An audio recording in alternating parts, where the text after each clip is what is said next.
আজকে রান্না করব ইলিশ মাছ। নাসরিন আজকে ইলিশ মাছ রান্না করব। ইলিশ মাছ কীভাবে শুরুতে কাটে তারপরে এটা দেখি। ইলিশ মাছ কাটা হবে এখন।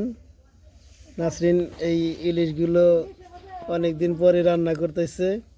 এটা কিন্তু নদীর একবারে যমুনা নদীর টাটকা ইলিশ। এটা ফ্রিজে ছিল, এরকম না যে এখনই মেরে নিয়ে এসেছি। দেখেন ইলিশ মাছ পরিষ্কার করার জন্য পানিতে কোনো পুরোটাই নাও। এই যে কত সুন্দর করে ইলিশ মাছটা পরিষ্কার করতেছে। এই আঁশটা কিন্তু ইলিশ মাছের ওই যে অনেক বেশি আঁশটা থাকে, এইগুলো কিন্তু খুব ভালো করে পরিষ্কার করতে হয়। এই যে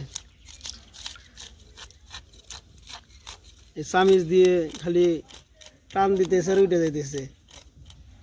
মাছ পরিষ্কার করার জন্য কিন্তু কিনতে পাওয়া যায়, ওগুলোর চাইতে চামিচও খারাপ না। চামিচ দিয়ে একবারে সবগুলো উঠে আসে একসাথে। শুরুতে দেখেন মাছটা করে। এই যে একটি বিড়াল আছে এখানে, এই বিড়ালটি মাছ দেখে চলে আসছে। এই যে পরিষ্কার করা হয়ে গেছে, এইভাবে দুই পিটি কিন্তু ভালো করে পরিষ্কার করে নিছে। আর একটা এই যে পরিষ্কার করতেছে, সুন্দর করে পরিষ্কার করতেছে। আসলে আসলে ইলিশ মাছ খাইতে কিন্তু খুব ভালো লাগে। আর ভালো দেন এই মাছটার পুষ্টি বেশি, অন্যান্য মাছের চাইতে এই মাছের পুষ্টি বেশি, তার জন্য মাছের দাম বেশি। 1 কেজি মাছের দাম 1500-2000 টাকা করে কিনা লাগে।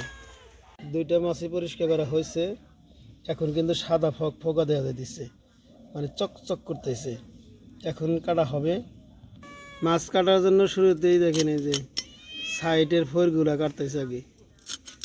এই যে ওই করে আমার বিড়াল কো, এই যে আমার বিড়াল চলে আসছে। ম্যাও করে, এই ম্যাও। এই যে খাইতেছে। এই যে মাছটা অনেক সাবধানের সাথে কাটলো। এই জন্যে কাটলো, এটার মাছের ভিতরে কিন্তু ডিম থাকে, ইলিশের ডিম থাকে। আর ইলিশের ডিম কিন্তু অনেক মানুষ পছন্দ করে। আর এতই পছন্দ করে এই ডিমটা যাতে না ফাইটা যায়, না ভাঙ্গে পড়ে যায় করার সময়, রান্না করার সময়। তার জন্য এই ডিমটারে খুবই মানে ইয়ের সাথে বাইর করা হয়, সেফটির সাথে বাইর করা হয়, মানে যাতে নষ্ট না হয়। ওইখানে যে একটু কাইটে গেছিলো তাও সমস্যা হয় নাই। অনেক জায়গায় দেখা যায় যে শুধু ডিম বিক্রি করে, মানে ইলিশ থেকে ডিম আলাদা করে তারপরে ইলিশ আলাদা বিক্রি করে, ডিম আলাদা বিক্রি করে, ডিমের দাম বেশি। বিড়াল এখন খুব খুশি, বিড়াল খাবার পাইছে আর খুশি হয়েছে। এই যে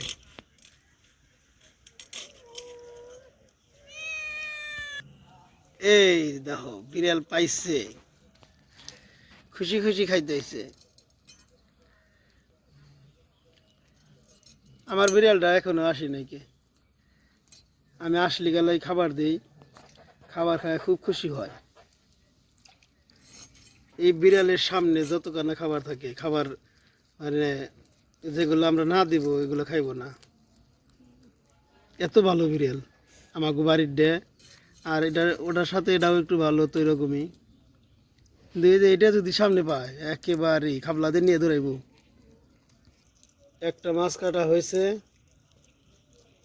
এই যে আর একটা মাছ এই যে নিচের থেকে টিপে টিপে বার করতেছে ইলিশের ডিম। আর একটা বাইরে নাকি টান দেওয়া দেখি, দুইটাই বাইর হইব নি। আর আস্তে আস্তে ব্যাগ এসে জমতেছে আমার কাছে। ওই যে একটা টেক টেক করে ঘরের দিকে যাইতেছে। এই যে দুইটা ইলিশি কাটা হয়েছে।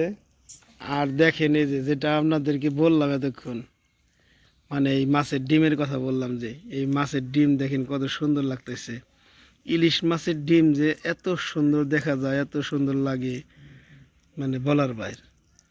মানে এটা যদি ভালো করে রান্না করতে পারে কেউ, মানে ভাত খাইতে, মানে যদি কেউ এক প্লেট ভাত খায়, ও মানুষটা 2 প্লেট ভাত খাইতে পারবো। মানে এত স্বাদ হয়। আর এগুলোর ভিতরে পুষ্টি বেশি, অনেক পুষ্টি, অনেকেই পছন্দ করে। বিড়াল প্রথমে সুযোগ দিল না, মানে সুযোগ দিতেই চাইল না, মনে হয় যে ওকে কত খিদা লাগছে। আর এখন ওই খাওয়া বাদ দিয়ে বসে রয়েছে। এই যে হচ্ছে তারা, ওই মাছ কাটা হয়ে গেছে, একদম পরিষ্কার চকচকা হয়েছে। এই যে